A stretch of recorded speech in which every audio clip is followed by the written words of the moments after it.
नमस्कार बच्चों, मेरा नाम राकेश कुमार है।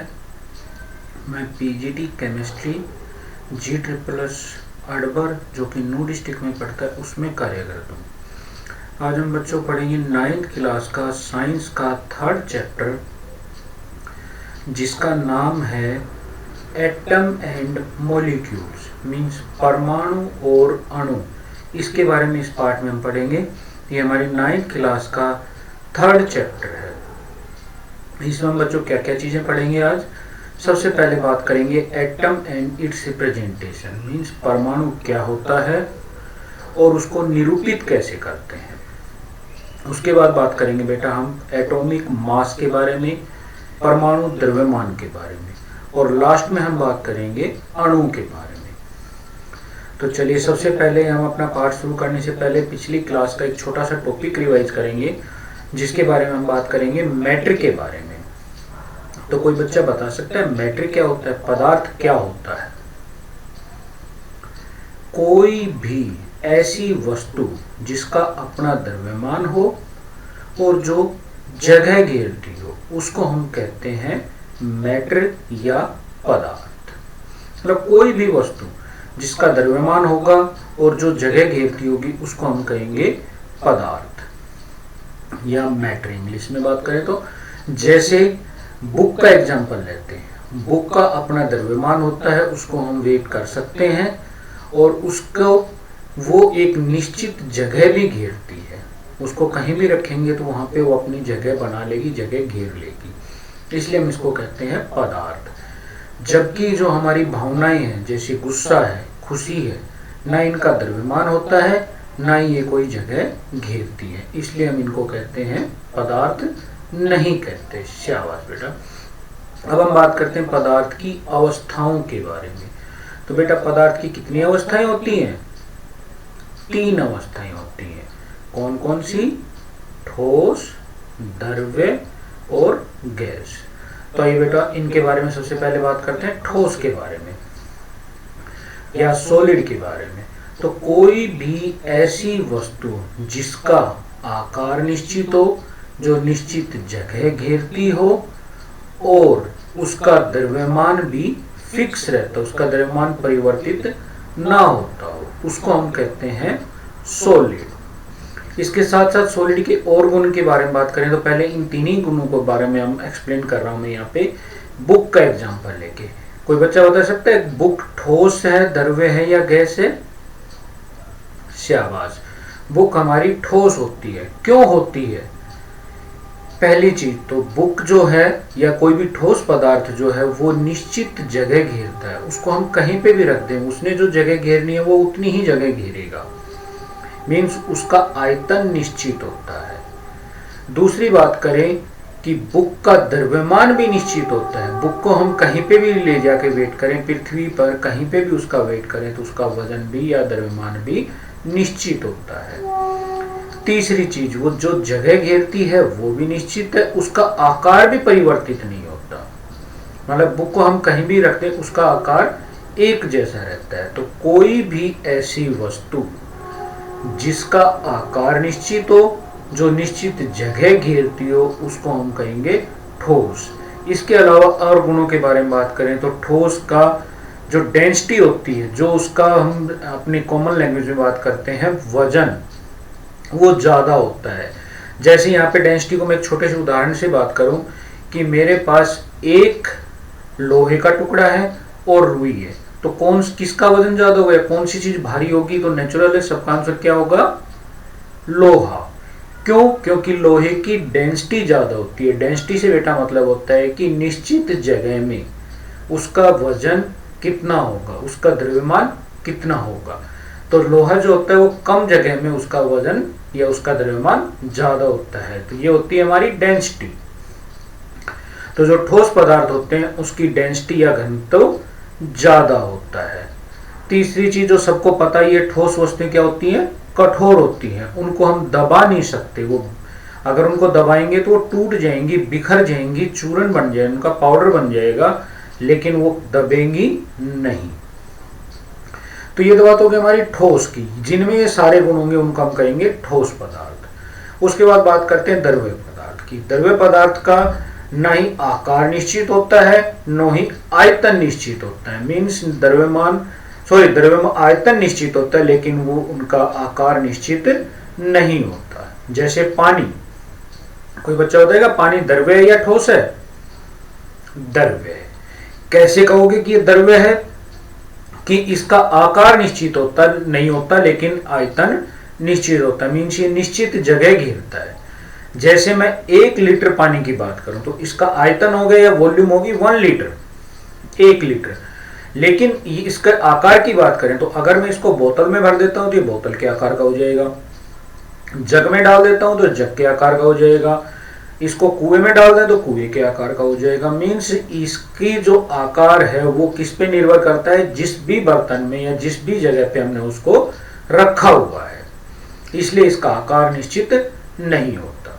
अब हम बात करते हैं गैस के बारे में। तो गैस का ना ही आकार निश्चित होता है ना ही इसका आयतन निश्चित होता है। जैसे हम ऑक्सीजन गैस की बात करें तो अगर मेरे पास कोई ऑक्सीजन गैस किसी भी मात्रा में ले सकते हैं, उसको अगर उसी गैस को मैं 1 लीटर के बर्तन में भी भर सकता हूं, उसी को 5 लीटर के बर्तन में भर सकता हूं। कैसे भर सकते हैं? उसको दबा के। तो इसीलिए हम गैस को कहते हैं गैस आर कंप्रेसिबल। उसको दबाया जा सकता है, वो जिस भी बर्तन में उसको भरते हैं उसकी पूरी जगह को घेर लेता है। तो इसलिए जो आयतन बनता है वो किसका बनता है? उस बर्तन का। जिस भी बर्तन में हमने गैस को फिल कर रखा है वो उसकी जो आयतन होगा, उसकी जो वॉल्यूम होगी, वही उस गैस की वॉल्यूम होगी। तो ये बात होगी हमारी ठोस, द्रव्य और गैस के बारे में। इसी में अगर मैं बच्चों आपसे पूछूं कि कौन सा पदार्थ ठोस है, कौन सा द्रव्य है और कौन सा गैस है। जैसे मैं एक एग्जांपल लेके चल रहा हूं, दूध, क्या ये ठोस है, द्रव्य है या गैस है? शाबाश बच्चों, ये है हमारा द्रव्य पदार्थ।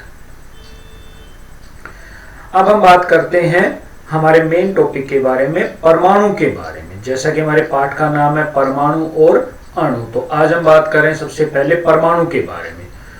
तो कोई बच्चा इससे आगे पढ़ने से पहले मुझे बताएगा कि जो भी हमारे पदार्थ हैं वो किन से मिलकर बने होते हैं? कणों से मिलकर बने होते हैं। तो हर पदार्थ, कोई भी पदार्थ, वो छोटे छोटे कणों से मिलकर बना होता है। तो अगर हम किसी भी पदार्थ को, जैसे हम एक फ्रूट का एग्जांपल लेके चले, सेब का, एक फल का एग्जांपल लिया हमने सेब का। सेब को अगर मैं छोटे छोटे टुकड़ों में काटूं तो एक स्टेज ऐसी आती है या एक कण उसका ऐसा मिलता है जिसको हम और आगे अधिक विभाजित नहीं कर सकते। इसी कण को वैज्ञानिकों के नाम दिया था परमाणु। इसके बारे में सबसे पहले हमारे भारतीय वैज्ञानिक थे महर्षि कनंद, उसके बाद ग्रीक वैज्ञानिक थे हमारे डेमोक्रिटस, और तीसरे वैज्ञानिक थे हमारे जॉन डाल्टन। इन्होंने बताया था कि कोई भी पदार्थ हो, चाहे वो ठोस है, चाहे द्रव्य है या गैस है, मीन्स पदार्थ की कोई भी अवस्था हो, वो छोटे छोटे कणों से मिलकर बना होता है। उन कणों को क्या कहते हैं हम? परमाणु। पदार्थ का वह कण जिसको और अधिक विभाजित नहीं कर सकते उसको हम कहते हैं परमाणु। तो यहां से इन्होंने एटम की या परमाणु की जो परिभाषा दी कि कोई भी केमिकल हो जो एग्जिस्ट करता है, जो उपस्थित होता है, वो छोटे छोटे कणों से मिलकर बना होता है, और उस पदार्थ के उस सबसे छोटे कण को जो और आगे विभाजित नहीं कर सकते उसको हम कहते हैं परमाणु। अब हम बच्चों यहाँ पे बार बार बात कर रहे हैं परमाणु के आकार के बारे में। परमाणु का जो आकार होता है वो बहुत छोटा होता है और अविभाज्य कण होता है। तो कोई बच्चा बता सकता है परमाणु का आकार कितना होता है? तो इसके बारे में बात करेंगे, परमाणु के आकार के बारे में। तो परमाणु का आकार कितना होता है? परमाणु का आकार बहुत ज्यादा छोटा होता है। इसको हम नगण्य आंखों से, मीन्स बिना किसी माइक्रोस्कोप की मदद के हम इसको नहीं देख सकते। इसको हम नैनोमीटर में नापते हैं। बेटा सबको पता होगा कि जो भी हम पदार्थ है उसकी मोटाई, लंबाई, चौड़ाई हम मीटर या सेंटीमीटर में नापते हैं। इकाई हम लेते हैं मीटर या सेंटीमीटर। यहाँ पे हम परमाणु को नापने के लिए इकाई ले रहे हैं नैनोमीटर, और 1 नैनोमीटर में 1/10⁹ मीटर होते हैं। मीन्स 1 मीटर का 10⁹ भाग जो होगा वो 1 नैनोमीटर के बराबर होता है। तो परमाणु का आकार नैनोमीटर में नापते हैं। मीन्स आप इमेजिन कर सकते हो, आप सोच सकते हो कि परमाणु का आकार कितना ज्यादा छोटा होता है। जैसे यहाँ पे हमने एग्जांपल लिया हुआ है हाइड्रोजन परमाणु का। हाइड्रोजन परमाणु का आकार होता है 0.1 नैनोमीटर। मीन्स मीटर से 10 की शक्ति 9वां भाग होता है हमारा नैनोमीटर, उसका भी 10वां भाग। मीन्स आप सोच सकते हो कि परमाणु कितने छोटे होते हैं। तो यहां से हम कह सकते हैं परमाणु का आकार बहुत ज्यादा छोटा होता है। तो यहां से परमाणु के बारे में हमने बेटा क्या क्या चीजें सीखी। पहली चीज, परमाणु का आकार बहुत ज्यादा छोटा होता है। दूसरी चीज, परमाणु क्या होता है हमारा अविभाज्य कण होता है। चलिए अब हम आगे बात करते हैं बेटा परमाणु के प्रतीक के बारे में। परमाणु को कैसे रिप्रेजेंट करता है, कैसे दर्शाते हैं। तो बेटा इसके लिए वैज्ञानिकों ने क्या दिया हुआ है कि परमाणुओं को उनके अंग्रेजी के पहले अक्षर या पहले और दूसरे अक्षर को मिलाकर दर्शाते हैं। जैसे हम बात करें हाइड्रोजन की, हाइड्रोजन का अंग्रेजी का में बात करें तो HYDROGEN होता है। तो इसका पहला अक्षर है H, तो इसको H से दर्शाते हैं। ऐसे ही दूसरा हमने एग्जांपल लिया यहाँ पे हीलियम का, HELIUM, इसको इंग्लिश में लिखते हैं HELIUM, ये इसकी स्पेलिंग होती है। तो इसका पहला और दूसरा अक्षर हमने लिखे हैं। पहला अक्षर सिर्फ इसलिए नहीं लिया कि H बनता है, H से हम किसको दर्शाते हैं, हाइड्रोजन से। तो हाइड्रोजन से इसको अलग करने के लिए हमने इसके पहले और दूसरे अक्षर की बात की, H और E की। तो हीलियम को किससे दर्शाते हैं, H और E से। ऐसे ही और हमने एग्जांपल लिया ऑक्सीजन, इसको किससे दर्शाते हैं बेटा, O से। ऐसे हम बात करें कार्बन, कार्बन को किससे दर्शाते हैं, शाबाश बेटा, C से। चलिए ये बात होगी हमारी परमाणु के रिप्रेजेंटेशन की। अब हम बात करते हैं परमाणु द्रव्यमान के बारे में। तो कोई बच्चा बता सकता है द्रव्यमान या किसी भी वस्तु का हम द्रव्यमान कैसे निकालते हैं। जैसे मान लो मैं कहूं मेरे पास कुछ सब्जियां रखी हुई हैं, इनका वजन कितना है, कैसे करोगे, तराजू की मदद से। तो तराजू के एक भाग में तो हम रखते हैं हमारा वो पदार्थ जिसका हमने द्रव्यमान करना है, दूसरे भाग में हम रखते हैं वेट, वजन रखते हैं। जैसे हम पदार्थों को किसी इकाई में नापते हैं किलोग्राम में, तो उसकी अगर हम परिभाषा की बात करें, कोई पदार्थ कितने किलोग्राम है, तो उसका मतलब क्या होता है कि वो किलोग्राम से या 1 किलोग्राम के वजन से कितना भारी या कितना हल्का है, मतलब 1 किलोग्राम से कितने गुना भारी है, उसको हम कहते हैं उसका वजन। ऐसे ही परमाणु का द्रव्यमान हम नापते हैं। तो परमाणु का द्रव्यमान नापते हैं हम, इसमें सापेक्ष हमने बनाए हुए हैं कार्बन 12। कार्बन 12 के एक परमाणु से हमारा जो परमाणु है वो कितना भारी या कितना हल्का है, उससे नापते हैं हम। इसका दूसरा हमने रिप्रेजेंटेशन या दूसरा स्टैंडर्ड बनाया हुआ है हाइड्रोजन, कि कोई परमाणु हाइड्रोजन से कितना भारी या कितना हल्का है। मीन्स हम किसी भी पदार्थ को किसी दूसरे पदार्थ के सापेक्ष उसका द्रव्यमान लेके चलते हैं। तो परमाणु के द्रव्यमान की अगर हम परिभाषा की बात करें तो नाम में ही है, अलग से कुछ नहीं है, कि एक परमाणु का वजन या एक परमाणु का जो द्रव्यमान है उसको हम कहते हैं उसका एटॉमिक मास या परमाणु द्रव्यमान। इसकी इकाई लेते हैं बेटा हम U से डिनोट करते हैं, और इसको हम दूसरा किससे कहते हैं, एटॉमिक मास यूनिट, AMU भी लिख देते हैं या खाली U भी लिख देते हैं इसमें। तो ये बात होगी हमारी परमाणु द्रव्यमान के बारे में। तो बेटा आज हम यहीं पे क्लोज करेंगे। तो उससे पहले, क्लास को खत्म करने से पहले हम बात करते हैं बेटा आज हमने क्या क्या चीजें सीखी। सबसे पहले हमने परमाणु के बारे में पढ़ा था। तो परमाणु के बारे में हमने क्या क्या चीजें पढ़ी हैं। सबसे पहले परमाणु का आकार बहुत ज्यादा छोटा होता है। दूसरी चीज, परमाणु अविभाज्य कण होता है। फिर हमने बात की परमाणु को निरूपित कैसे करते हैं, उसको दर्शाते कैसे हैं।